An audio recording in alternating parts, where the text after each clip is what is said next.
Olá pessoal, estamos de volta com as nossas aulas de desenvolvimento de minas, onde nas aulas anteriores, a gente falou sobre construção de estradas, os projetos geométricos, funcionais, de manutenção. eh, Me ajuda, eu esqueci de um: geométrico, funcional, manutenção e eu esqueci. E aí vocês vão ter que me ajudar a lembrar desse aí, onde eles falam sobre a construção de estradas, principalmente em vias a céu aberto, né? Onde a gente viu essas relações de vias a céu aberto. Então, na aula passada, a gente começou a falar sobre o desenvolvimento subterrâneo, onde a gente falou de rampas, planos inclinados, e me lembrem a diferença entre rampas e planos inclinados, por favor. Né? Nesse momento, separa o vídeo, dá uma parada no vídeo agora, assim, depois que eu terminar de falar isso, claro. Para o vídeo e escreve aí qual é a diferença de rampa e plano inclinado. E não lembro, volta no vídeo anterior e dá uma estudada de novo sobre isso.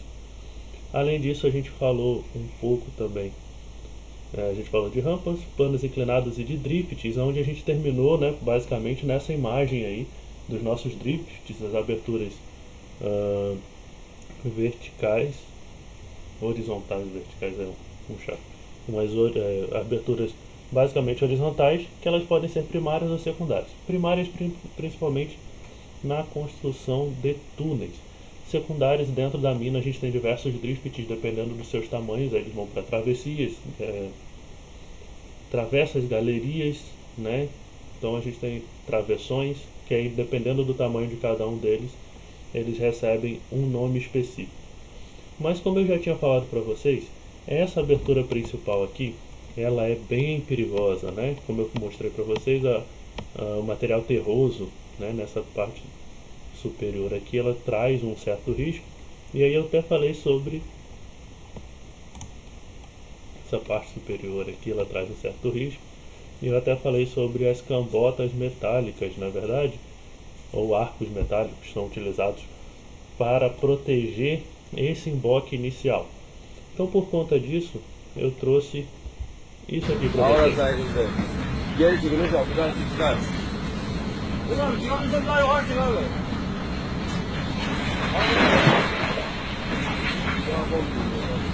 Bak komple geliyor. Çık çık! Mustafa!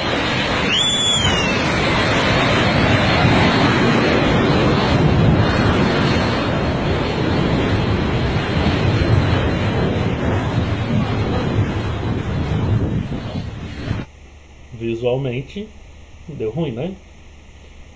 Por isso que a gente fala que em minas subterrâneas a gente tem que tomar muito cuidado com o que a gente está fazendo.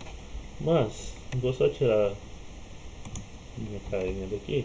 Eu quero que vocês vejam isso que está aqui na sequência. Por que não foi meu videozinho? Isso aqui é um vídeo, por que ele não está indo? Calma aí que deu problema no meu vídeo aqui, Brasil. Será que agora ele vai? Foi. داد بچه اومد بچه اومد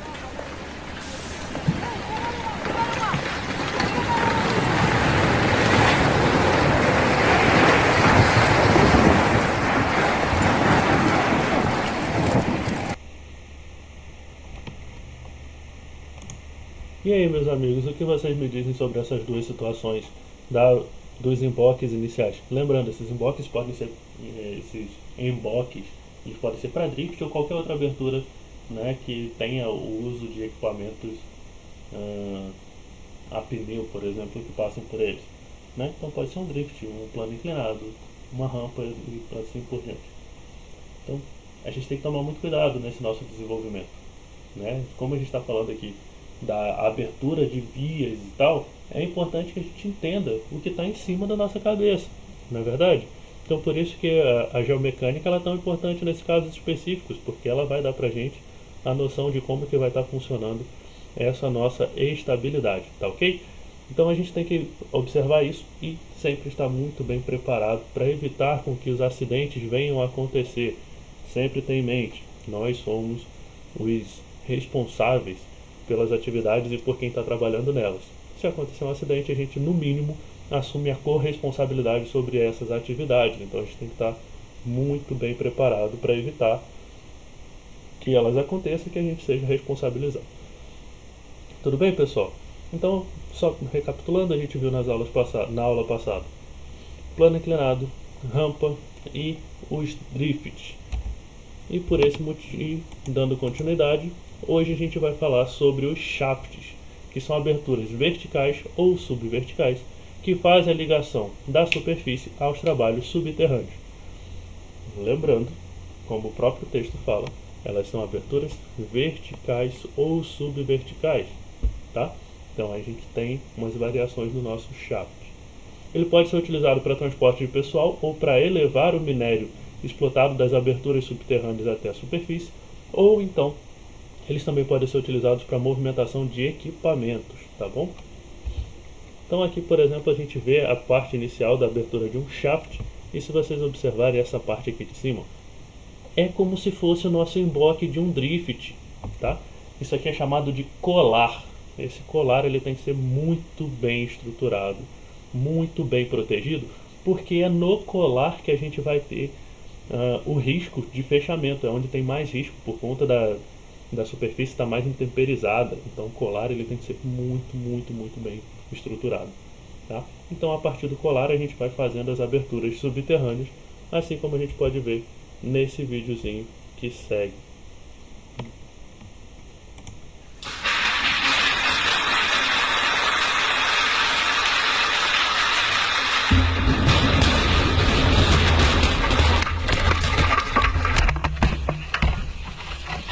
Bom, acho que vocês já perceberam, né? Acho que vocês já perceberam que não é uma atividade tão simples. Agora pensa comigo. Eu tenho um planinho de fogo, né? Planinho é uma forma singela de falar. Eu tenho um plano de fogo. Se eu vou fazer um desmonte, ele vai ter um certo avanço. Só que eu não posso fazer o desmonte com nada dentro dessa minha área. Então eu tenho que colocar os equipamentos para dentro, fazer o meu desmonte. Do meu desmonte, eu tiro todo mundo de dentro. Não é verdade?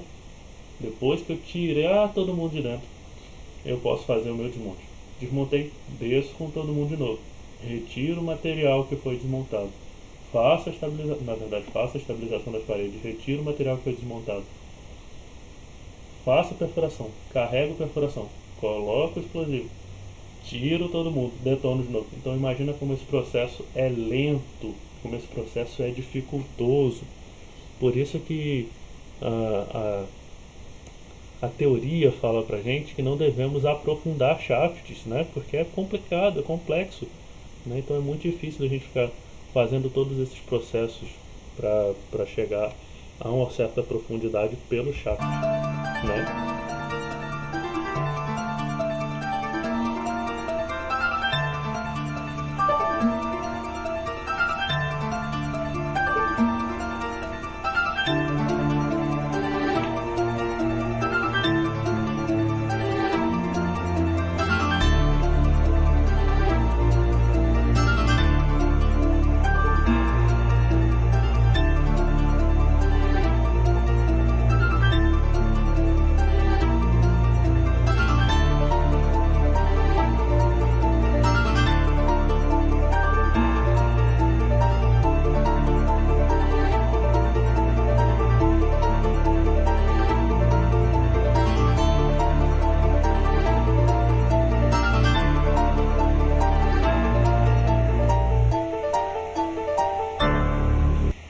Esse vídeo mostra um shaft sendo construído em uma condição diferenciada. Aparentemente, aqui não foi usado explosivo, né? Foi feita escavação mecânica para que a gente pudesse fazer o aprofundamento desse shaft. Mas ainda assim vocês veem a complexidade da atividade, né?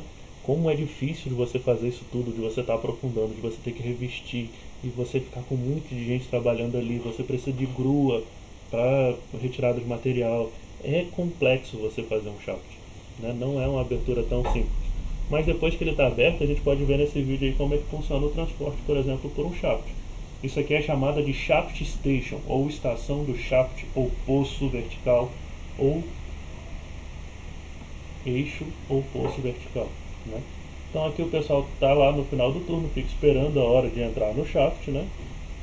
Então o pessoal que está vendo o condicionamento de mina observa que essa região ela é mais clara, né? Porque a norma manda que nesses encontros elas sejam mais iluminadas. Então o shaft está chegando, né? A gaiola está chegando. O elevador, na verdade, a gaiola para retirada de minério ou estéreo. Então o elevador está chegando, tem um operador do shaft, então ele vai lá, abriu o shaft, o operador está chegando ali agora. Ele chega, faz a vistoria, tá tudo ok, tá tudo certo, tá tudo beleza. O pessoal tá liberado para entrar no elevador, no skip. Eles vão lá, entrar no skip. Então, ele entrou ali, pã. Olha como que ele é apertadinho. Esse aqui ele é apertadinho, né? Tem uns que eles são mais espaçados. Então eles vão entrar, vão fazer o transporte. Observe que vai ter um sinal sonoro avisando da subida, da descida, da parada, do que tem que acontecer. Né? Então, ó, soou um sininho agora, a gaiola fechou ali a grade, né, para que possa começar a movimentação. A NR22 aqui no Brasil também manda isso, esse vídeo não é brasileiro. Tá? Então eles começam a subir para a superfície. Né? Então tem toda a movimentação acontecendo.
Observe que o shaft está começando a reduzir a velocidade, está chegando na superfície, né?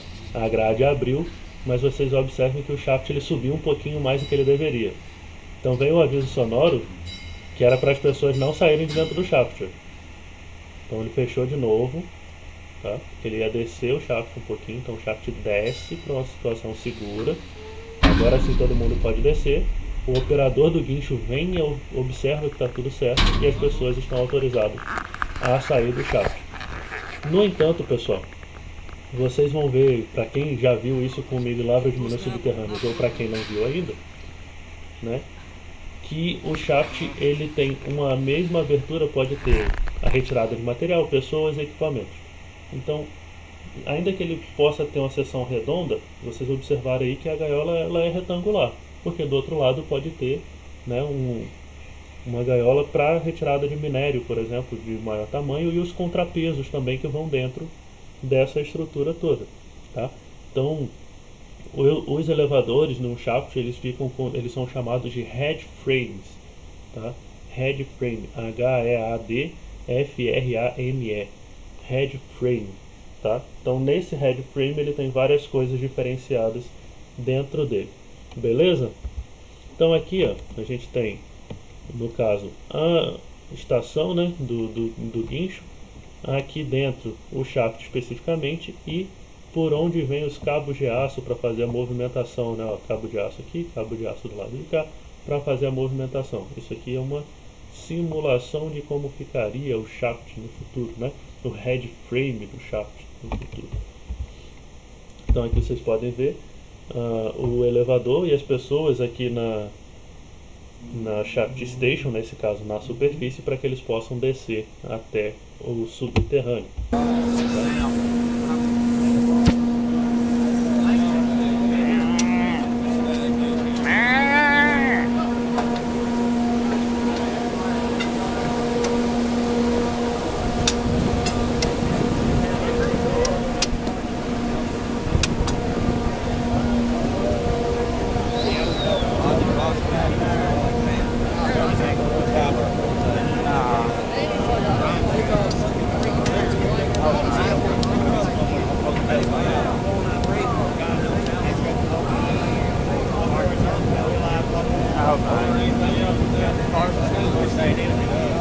Oh yeah. Spot my camcorder with me.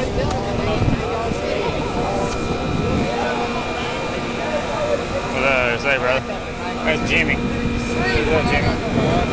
Say it, Jimmy. Let's bring in. My brother making a video. What's up, brother?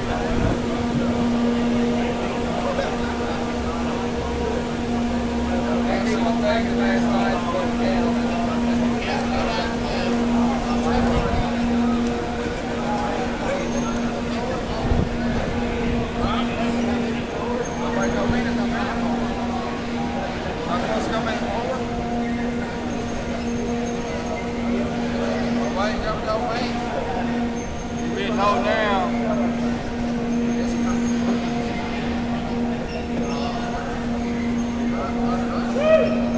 Go to Black Diamond.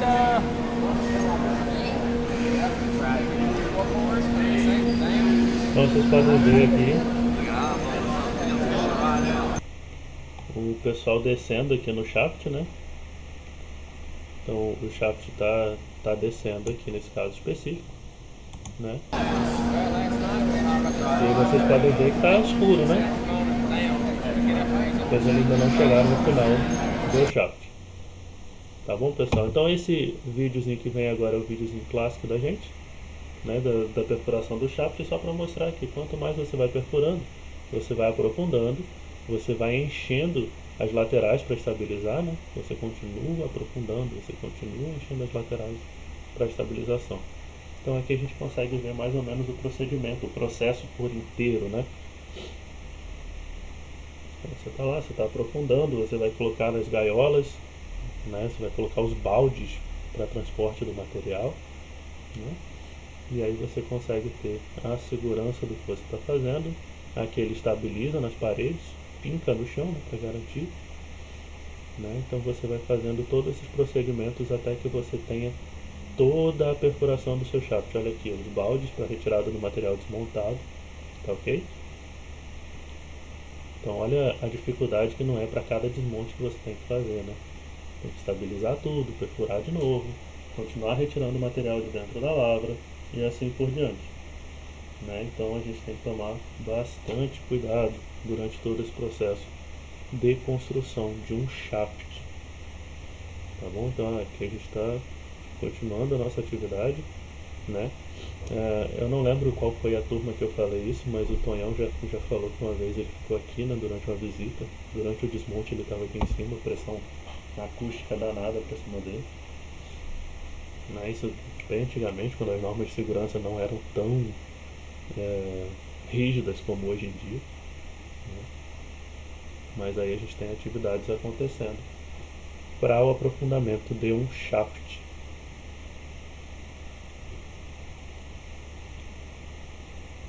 Então aqui para garantir esses furos nessas plataformas são para garantir a linearidade do balde, para que o balde também não mude muito de posição, né? Então ele vem, é conectado e ele é descido por dentro desse nosso shaft, né? Então, além disso, nesse ponto específico ele está colocando cimento para fazer cimento projetado para estabilização desse nosso poço, para que ele não venha a fechar, né? Então estabilizá-lo também é muito importante. Beleza, pessoal? Então essa aqui é uma forma da gente estar construindo o nosso shaft, que é um acesso mais rápido, direto para a superfície, né? Então, se a gente pensar direitinho agora, Pô, Gleicon, mas o shaft, ele aparentemente ele é caro.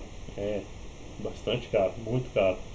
Só que dependendo da profundidade da sua mina, vale muito mais a pena você ter um shaft, você fazer um eixo que ele é linearmente muito menor do que você ficar fazendo uma rampa inclinada. Ou então imagina você fazer uma rampa toda, que você tem que ter inclinação máxima de 12 graus. Olha a distância, sei lá, 1.500 metros de profundidade, 3.000 metros de profundidade com inclinação de 12 graus para você chegar na superfície. Essa sua rampa aqui, ela vai ter lá os seus 20 quilômetros, sei lá, nem fiz conta, tirei um número qualquer da cabeça. Se eu tiver errado, perdão. Mas ela vai ser muito grande. Se você fizer um shaft, ela tem 3 quilômetros, né? Então vale mais a pena um shaft do que qualquer outra via. Lembrando que pela NR22 eu tenho que ter no mínimo 2 acessos à superfície. Então, o que a gente entende como ideal, que isso aí é uma teoria não comprovada, né? É que o ideal é que a gente tenha rampas até 500 metros de profundidade, entre até 700 que a gente tenha uma rampa ou um shaft, e acima disso que a gente tenha shaft. Mas aí você chega na realidade, tem várias minas no mundo e no Brasil que estão trabalhando com 1.000 metros, 1.200 metros, que estão trabalhando com rampa até hoje, né?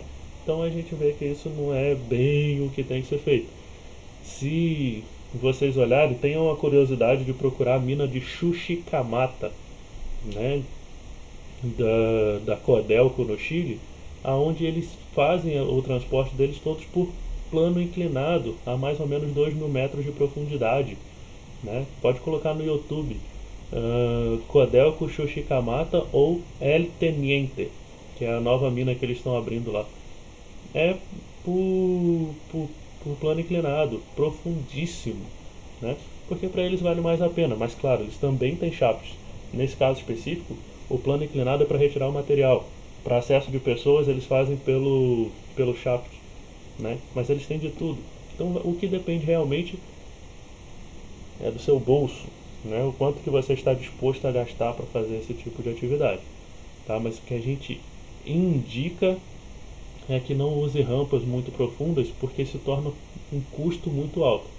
Lembra lá da resistência ao rolamento da via?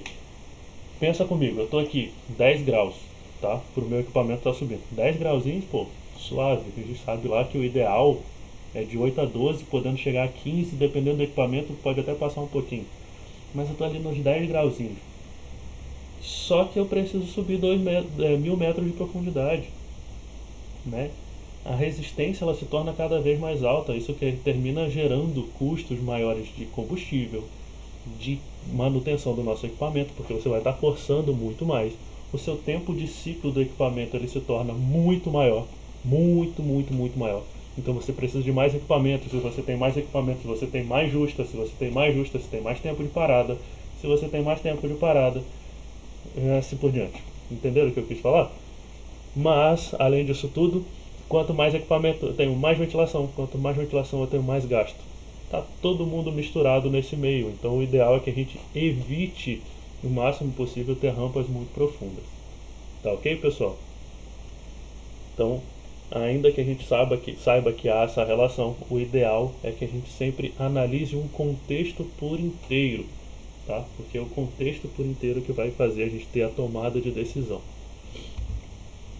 Então há também a possibilidade da gente utilizar esses shafts para a ventilação dos níveis da mina com o uso de tecnologias chamadas de rising borees, que os rising, eles são essas aberturas menores.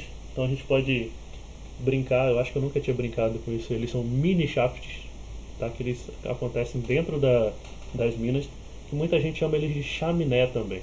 Rising borees ou chaminés podem ser esses nomes mais comuns, mas tem caído um pouco essa terminologia de chaminés. O pessoal hoje em dia já chama mais de rising, tá? Rise é algo que sobe. Então esses rises, eles são aberturas secundárias ou terciárias, verticais ou subverticais, onde os trabalhos de perfuração se dão no sentido ascendente. Ou seja, diferentemente do shaft, que ele é feito de cima para baixo, o rise é feito de baixo para cima, tá? Ou seja, ele é isso aqui, ó. Calma aí, Gleiton, você é maluco. Você falou que é de baixo para cima. E quando você mostra pra gente aqui, o equipamento está em cima furando para baixo. Olha a setinha aqui, Gleiton, mostrando que está indo para baixo. Está indo para baixo, sei. Mas ele está indo para baixo como se fosse uma guia. Ele vai para baixo. Quando ele chega aqui, né, da diferença entre os níveis, troca-se a broca e é acoplado a ele uma broca maior. E essa broca maior, ela sobe alargando o furo, tá? Então ela sobe alargando o furo, como tem nessa imagem 3 na nossa lateral direita, tá bom? Não sei qual de vocês assistiu, mas por exemplo, o caso 233, Minas de São José, eu já falei desse filme bilhões de vezes hoje. Eu acho que eu não falei menos de 20 vezes desse filme para vocês. Mas lá, por exemplo, eles só conseguiram resgatar as pessoas, os funcionários que estavam presos, utilizando a metodologia dos rising borings. Só que há o detalhe, o rise, essa coluna dele é uma coluna fina, né? A primeira perfuração dos rises que eles fizeram, o furo desviou. E quando o furo desviou, não alcançou onde eles estavam, então teve que furar um outro rise, né? Só que lá no Chile não tinha empresa específica para isso. Salvo engano, a empresa era daqui do Brasil e tinha uma dos Estados Unidos. Foi um negócio assim. Então eles tiveram que esperar vir o equipamento para poder refazer aquela perfuração e tal. Tá? Então o Rise funciona dessa forma. Então o direcionamento ideal dessas aberturas de desenvolvimento são essenciais para o seu sucesso econômico do método. Tá? Então a gente precisa entender exatamente como fazer esse direcionamento dos Rises. Os rises eles não podem nem ficar muito longe da frente de lavra, nem muito perto da frente de lavra. Por que ele não pode ficar muito longe? Porque ele serve para ventilação. Por que ele não pode ficar muito perto? Porque se ele ficar muito perto, o desmonte pode influenciar na estabilidade dele. Então aí que é a grande questão. A ventilação por rises, ela funciona da seguinte forma. A ventilação, ela pode acontecer ou da forma que eu chamo de insuflante ou da forma aspirante. O que é insuflante ou aspirante? Ela pode ser forçadora, tipo, deixa eu pensar, um ar-condicionado, que ele está empurrando o ar para dentro, empurrando ar, ou ela pode usar uma exaustão, tá? Que é a forma mais simples e mais fácil. Ou seja, um lado está jogando ar, o outro está puxando ar. Quando eu tenho os dois, eu tenho um sistema misto de ventilação e vocês vão ver isso comigo em condicionamento. Tá? E o que acontece nesse caso específico? Quando eu tenho uma ventilação que ela é forçadora, o ar vem de baixo para cima. Ou seja, eu tenho um sistema de refrigeração lá em cima da minha mina que ele joga ar primeiro nessa minha via mais baixa e depois o ar vem subindo. Ou seja, quem está na área mais profunda, mais complexa, mais quente, teoricamente mais suja, recebe o ar limpo primeiro e depois esse ar vem subindo para todo mundo. Beleza? Por que esse rise ele é importante? Porque o ar limpo, quando ele chega, até ele chegar na frente do trabalho, parte dele já subiu para o nível superior. Então o nível superior recebeu o ar limpinho. Ok? O nível embaixo está tranquilo, o nível de cima está tranquilo, então esse ar ele vai subindo pelos rises de forma limpa, sem que a gente tenha o chamado curto-circuito, que é encontro de ar limpo com ar sujo. Ok? Então aí eu consigo fazer isso para todo mundo. Mas quando eu tenho o sistema exaustor, o sistema exaustor é o seguinte: a minha mina está funcionando aqui, o ar está sendo puxado por esse lado, ou seja, eu estou gerando uma pressão negativa aqui dentro, né? Aqui está puxando, estou aqui puxando ar. O que vai acontecer? O ar que está na superfície ele tende a entrar na mina, ele vai entrando e vai descendo, ou seja, quando o sistema de ventilação ele é exaustor, o ar vai de cima para baixo. Quando ele é forçador, ele vai de baixo para cima. Só que quando ele vai de cima para baixo, a tendência é que quando o ar vai descendo, ele já vai estar descendo sujo. Se eu faço um rise, enquanto eu estou puxando esse ar, né, lembrando que aqui está puxando ar, antes dele chegar na frente de lavra, ele tem uma aberturinha aqui que ele consegue descer para os níveis inferiores ainda limpo. Então eu evito essa sujeira do ar e eu consigo ventilar de uma forma melhor. Mas aí o meu exaustor ele tem que ser muito forte para garantir que toda essa variação do meu ar ele aconteça. Ficou claro isso aí para vocês? Espero que sim. Mas isso a gente vai ver um pouquinho melhor quando a gente for falar de ventilação. Tá bom? Então os rises eles têm que estar próximos, né, aos realces que têm operações cíclicas ou contínuas especializadas, como desmonte, por exemplo, para que a gente possa garantir, né, as atividades de ventilação. Lembrando que o rise também serve como segurança. Eu acho que eu falei isso para vocês numa aula anterior, aonde a gente estava numa mina e eles usam rise com escadas para que as pessoas, caso de acidente, eles possam se locomover.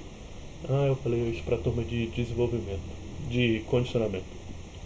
Eu vou tentar colocar uma foto sobre isso no Moodle, tá? Onde os rises eles podem servir também como escada para alocação de escada. Eles servem para ventilação e para escada em caso de acidente, que foi também o que aconteceu nos 33, que eles tinham as escadas nos rises, mas no meio do rise a escada acabava, então a pessoa não tinha como sair de nenhuma forma, né? Então aí que mora o risco de acidente.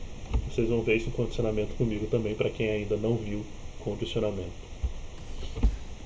Então aí a gente tem a construção, um modelinho, né, do rise do equipamento, mostrando como é que funciona a sua operação. A raise borer is a machine that bores shafts between two levels, typically up to 700 meters apart. Então ele está falando uma profundidade de 700 metros e ele vai fazer um shaft de 6 metros de diâmetro. The TR series raise borer is towed on its transport sled to the drilling location by a loader. Então aqui ele está trazendo A equipamento. diesel-powered crawler can be used as an alternative transport arrangement for the derrick.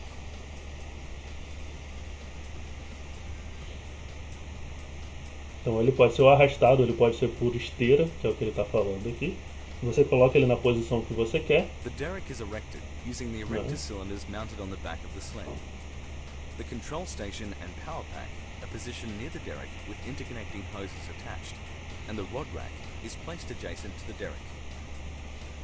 Então aqui você vai localizando, vai posicionando o seu equipamento. Ali do lado tem as hastes para você fazer a Drill string manobra. components, such as reamer and non-rotating stabilizer, are positioned on the rack in the order in which they are required. Você After the derrick is estabiliza o rock bolted equipamento. down, the machine can be tilted up to 30 degrees. Turnbuckles are adjusted to maintain the correct dip angle, and the drive head is raised to allow space for the drill string item to be loaded. Eles estão falando aqui que Pipe pode loader trabalhar picks até up com and 30 places graus de the bit inclinação. sub, complete with tri-cone bit, into the derrick for the chuck to screw onto. Então aqui você começa a sua perfuração, você faz a conexão da primeira haste, né? Depois você vai The machine fazendo a drills into the perfuração. ground until the end of stroke is reached. Termina a primeira, você vai conectando haste por haste e fazendo a perfuração por completo. The pipe loader picks up the stabilizer and positions it in the derrick. Ele está falando que está utilizando agora um estabilizador, está colocando o estabilizador para que o furo não The chuck sofra screws desvio. onto the stabilizer, and the pipe loader is moved out of the way. O estabilizador geralmente são hastes mais duras, mais rígidas, para evitar o desvio. Só que elas são mais pesadas e mais caras, por isso que o furo todo não é com ele. The machine drills down until the end of stroke. A standard drill pipe is added to the top of the stabilizer. Então você vai anexando haste por haste, vai continuando a sua perfuração, que é o seu guia inicial, né? Que você vai Adding drill fazendo pipes isso tudo. and stabilizers as necessary until breakthrough occurs at the lower drift. Tá? Então você vai fazendo toda a sua perfuração até que você alcance o nível inferior. Tá?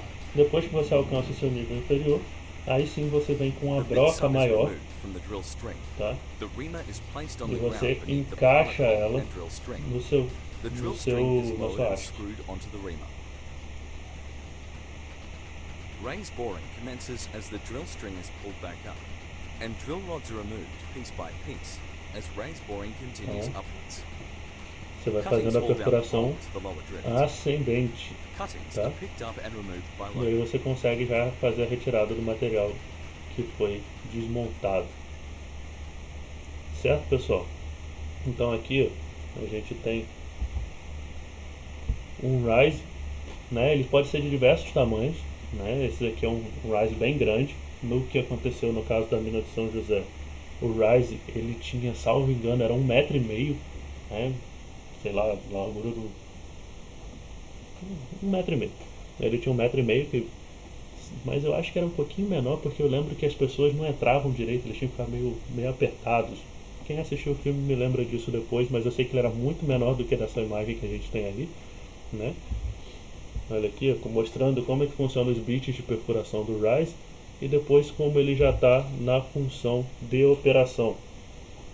E eu recebi uns tempos atrás esse videozinho aqui, ó, mostrando o início da perfuração de um rise, né?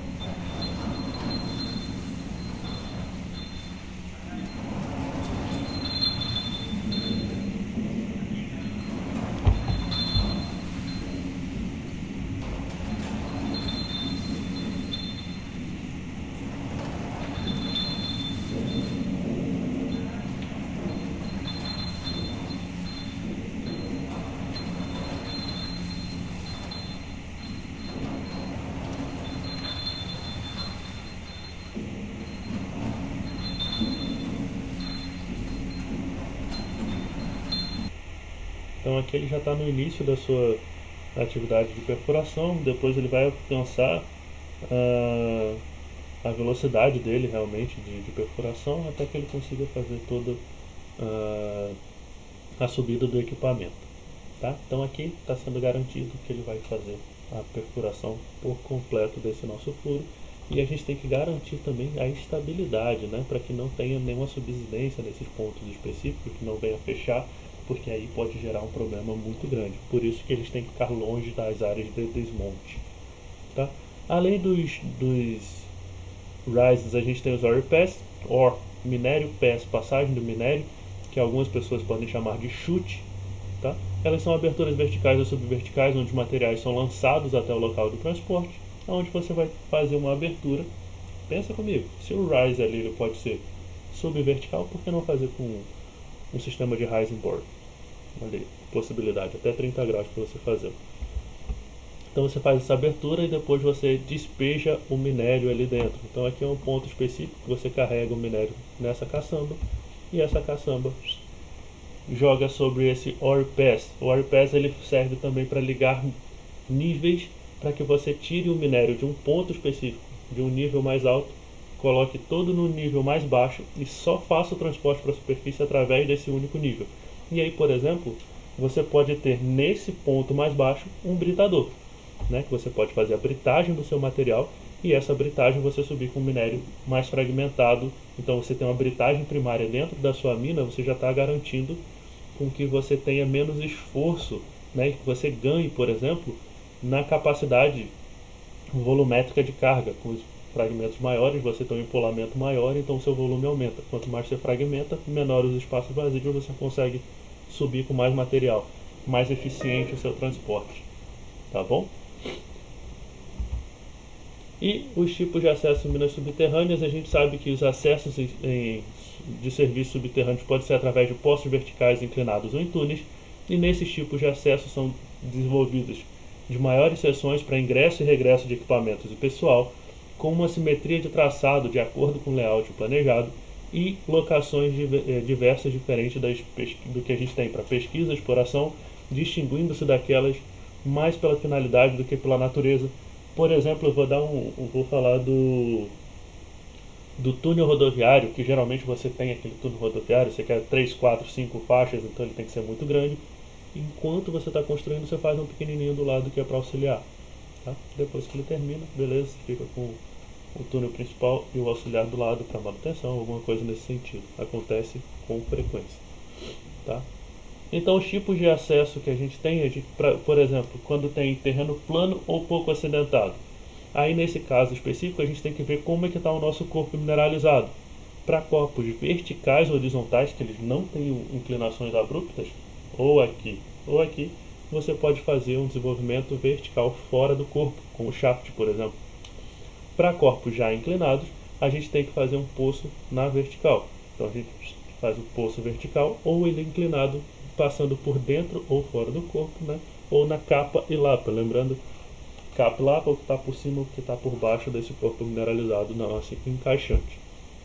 Então aqui um poço vertical, um shaft chegando no nosso corpo mineralizado que está na vertical, e aí eu faço os meus drifts, as minhas galerias para chegar até o meu corpo mineralizado, tá? Aqui, por exemplo, vou diminuir a minha telinha aqui, porque senão vocês não vão ver. Aqui, por exemplo, tem um poço chegando nesse meu corpo mineralizado aqui embaixo, onde eu tenho os meus drifts também. Só que, quando eu faço nesses dois quesitos, aqui eu tenho maior custo de desenvolvimento do que aqui embaixo. Concorda comigo? Então, fica mais fácil eu estar trabalhando dessa forma. Tá bom? Sei que alguns de vocês ainda não chegaram nem perto de ver isso ainda, mas isso aqui pode ser utilizado no método de câmaras e pilares, por exemplo. Talvez. Esse aqui pode ser utilizado no método de corte e enchimento. Talvez. Tá? Ou então um sublevel stope. Clico, eu não sei o que é câmaras e pilares e sublevel stope. Dá uma pesquisada no YouTube que vocês vão ver os videozinhos lá bem bacanas mostrando como cada um deles funciona. Mas realmente vocês só vão ter esse conhecimento depois de passar por Lavra de Minas Subterrâneas, que a gente vai falar com muito mais detalhes sobre cada um deles. Olha aqui, quando o meu corpo ele é inclinado, quando eu faço ele, né, um poço vertical, eu consigo acessar ele pela capa, a parte de cima, lá para a parte de baixo dessa minha encaixante. Se eu faço ele passando por dentro do meu corpo, né, nesse ponto específico aqui eu tenho um desenvolvimento com recuperação, então aqui eu ganho enquanto eu desenvolvo, só que fica mais difícil de eu controlar, né, porque eu tenho mudança de litologia e isso fica mais difícil. Nesse ponto aqui fica bem parecido com o primeiro caso da gente, bem fácil de estar trabalhando. Mas quando o corpo é inclinado eu posso fazer esse meu plano inclinado fora do meu corpo ou passando por dentro dele. Se eu faço passando por dentro dele, a tendência é que eu tenha uma recuperação menor por conta da estabilidade e dos conceitos da nossa abertura serem um pouco mais complexos. Tá? Então a gente tem que tomar muito cuidado com relação a isso também. Beleza, pessoal? Então aí são as formas com que a gente tem esse nosso desenvolvimento subterrâneo de acordo com o nosso corpo mineralizado e a superfície de como a gente está trabalhando. Com relação a terrenos acidentados, eu posso ter um poço vertical, inclinado ou um túnel, né, passando pela capa, lapa ou corpo do minério, então seja o que Deus quiser, e aí você avalia o que é melhor para você. Lembrando de sempre ter a noção de quão profundo o seu corpo mineralizado está, quanto tempo a sua lavra vai durar, para você ver essas relações todas, né? E aí estudar de novo a economia da engenharia, ou engenharia econômica, que é a mesma coisa, para você fazer essas análises financeiras e econômicas. E eu posso ter um shaft, um poço inclinado, né? Também nesse caso específico, trabalhando na capa, lapa ou no corpo do minério, sempre que possível, evite fazer dentro do corpo do minério, porque é mais difícil. Fazer fora e depois você ligar é mais simples, tá? E também eu posso ter um uso de um drift, né, um túnel, quando esse meu corpo mineralizado está mais horizontal. Beleza, pessoal? Então dessa forma a gente acaba a parte de desenvolvimento subterrâneo bem superficial. A gente vai ver um pouquinho melhor em Lavra de Minas Subterrâneas, tá ok? Então até a próxima, fique com Deus e espere que essa semana, né, ou na próxima, a gente vai ter mais quiz no Kahoot, então para que a gente possa fixar e ter uma outra metodologia de ensino que a gente vai estar que a gente já começou, que é a metodologia de ensino baseada em jogos. Valeu? Então até mais, fique com Deus e até a próxima.